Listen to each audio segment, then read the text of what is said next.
આજે હું તમારી સાથે એક નવી જ રેસીપી શેર કરવાની છું। એ રેસીપી છે ટમેટાની રેસીપી। ટમેટાની એકદમ ક્રન્ચી, બાળકોને ખૂબ જ ભાવશે। બાળકોને કોઈ પણ વસ્તુ જેમ કે કુરકુરે, ચિપ્સ, નાચોસ, બહારનું ખાવાનું તો બાળકો ભૂલી જ જશે। બાળકોનો નાસ્તો 2 મહિના સુધી સ્ટોર કરી શકો છો અને એન્જોય કરી શકો છો। તમે પણ ચોક્કસથી ટ્રાય કરજો। આજની મારી રેસીપી તમને ગમે તો મારી ચેનલને લાઇક, શેર ને સબસ્ક્રાઈબ કરવાનું ભૂલશો નહીં।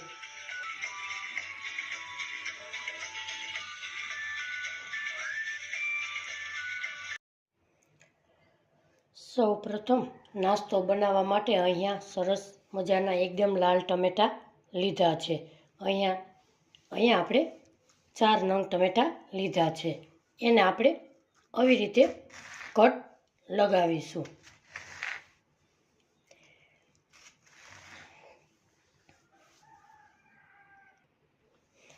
એકદમ પલ્પવાળા ટમેટાનો ઉપયોગ આપણે અહીંયા કરીશું।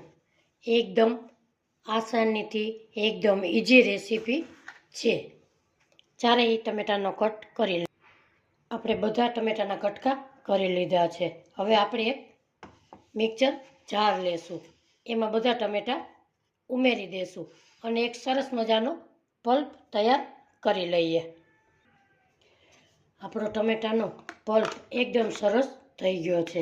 હવે આપણે એક બાઉલ લેશું, એની માથે એક ગળણો રાખીશું અને પલ્પને આપણે અંદર બધું કાઢી લઈએ, એટલે એમાં બિયા કેવું હોય તે નીકળી જાય છે।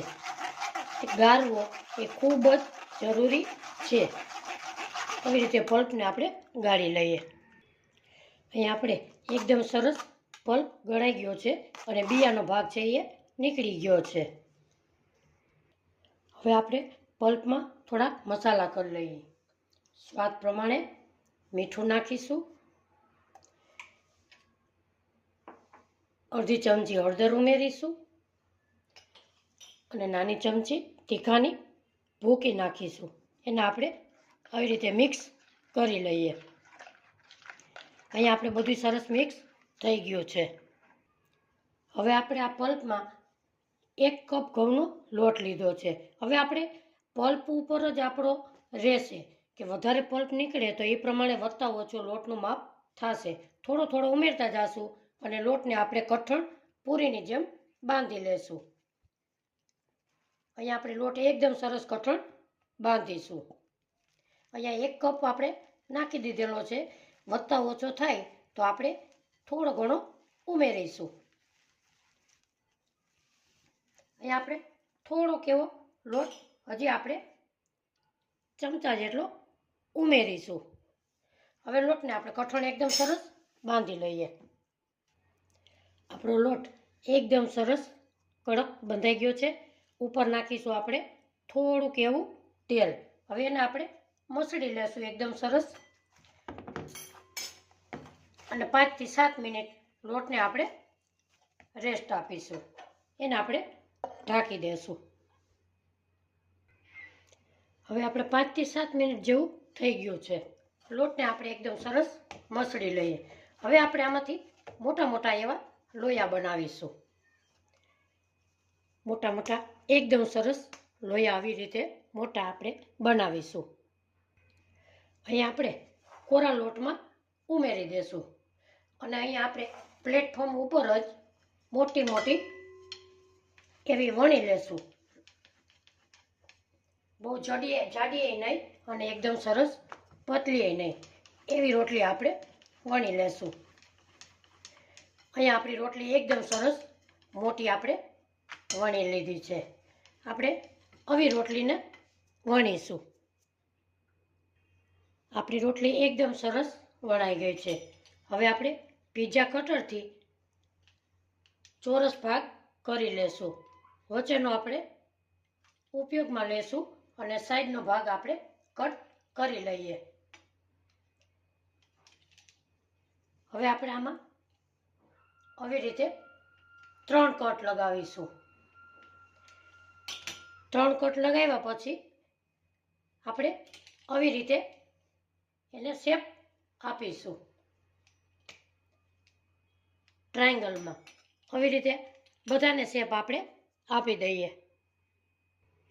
અહીંયા આપણે એકદમ સરસ કટ લગાવી લીધા છે. હવે આપણે આવી રીતે કાણા પાડીશું એટલે આપણી એકદમ સરસ ક્રિસ્પી એવો નાસ્તો બને છે અને ફૂલે પણ નહીં. આવી રીતે બધામાં આપણે કાણા પાડી લેશું. અહીંયા આપણે બધામાં કાણા પાડી લીધા છે. આવી રીતે તૈયાર કરી લઈએ. અહીંયા આપણે સરસ બધા એકદમ સરસ કટ લગાવી દીધા છે. હવે આપણે ગેસ તરફ જઈએ. અહીંયા આપણે ગેસ ઉપર એક લોયું મૂક્યું છે, એમાં તેલ મૂકીશું. તેલને આપણે ફાસ્ટ ગરમ હાઈ ફ્લેમ ઉપર નથી તરવા, આછા હળવા તેલે આપણે એને તરીશું અને ક્રિસ્પી થાય એવા આપણે તળી લઈશું. ગેસની ફ્લેમ ધીમી જ રાખીશું. આપણો નાસ્તો એકદમ કુરકુરો, એકદમ સરસ તળાઈ ગયો છે. એને આપણે આવી જ રીતે બહાર કાઢી લઈએ. તમે જોઈ શકો છો કે જોતા જ ખાવાનું મન થઈ જાય એવો આપણો નાસ્તો બનીને તૈયાર થયો છે. આપણે એક પ્લેટમાં બહાર કાઢી લઈએ. એકદમ સરસ કુરકુરો આપણો નાસ્તો તૈયાર થઈ ગયો છે. આપણે એક પ્લેટમાં બહાર કાઢી લઈએ. બીજા પણ એવી જ રીતે આપણે તળી લઈએ. એમાં પણ આપણે ગેસની ફ્લેમ ધીમી જ રાખીશું.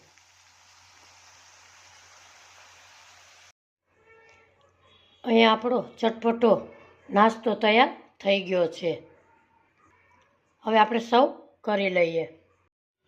આપણા નાસ્તાને ચટપટો ટેસ્ટ આપવા માટે થોડોક આપણે બાઉલ લેશું. એમાં આપણે મસાલો તૈયાર કરી લઈએ. અડધી ચમચી કાશ્મીરી લાલ મરચું ઉમેરીશું. અડધી ચમચી મેગી મસાલો નાખીશું. અડધી ચમચી સંચળ નાખીશું. અડધી ચમચી શેકેલું જીરું નાખીશું. અડધી ચમચી ધાણા જીરું પાવડર નાખીશું. અડધી ચમચી ચાટ મસાલો નાખીશું. એને આપણે મિક્સ કરી લઈએ. અહીંયા આપણો મસાલો એકદમ સરસ ટેસ્ટી તૈયાર થઈ ગયો છે.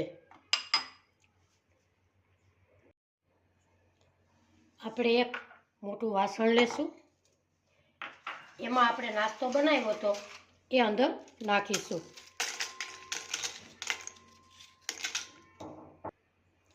આપણો નાસ્તો એકદમ સરસ ટેસ્ટી એવો તૈયાર થઈ ગયો છે. બજારમાંથી લઈ આવો એવો જ આપણો નાસ્તો તૈયાર થઈ ગયો છે. એકદમ હેલ્ધી આપણો નાસ્તો. આપણે ઉપર મસાલો બનાવ્યો હતો એ અંદર ઉપર નાખીશું અને ચટપટો એકદમ સરસ ટેસ્ટી એવો સ્વાદ આવશે. તમે પણ ચોક્કસથી એકવાર ટ્રાય જરૂરથી કરજો. અહીંયા આપણે એકદમ સરસ મસાલો તૈયાર કરેલો છાંટી દઈએ. એકદમ સરસ કુરકુરા એવો આપણો નાસ્તો બન્યો છે. તો મિત્રો, આજની મારી રેસીપી તમને ગમી હોય તો પ્લીઝ વિડીયોને લાઇક, શેર અને સબસ્ક્રાઈબ કરવાનું ભૂલશો નહીં. વિડીયો પસંદ આવ્યો હોય તો કોમેન્ટ બોક્સમાં જરૂરથી જણાવજો આજની મારી રેસીપી તમને કેવી લાગી. ફરી મળીશું એક નવી રેસીપી સાથે. ત્યાં સુધી બધાને મારા જય શ્રી કૃષ્ણ.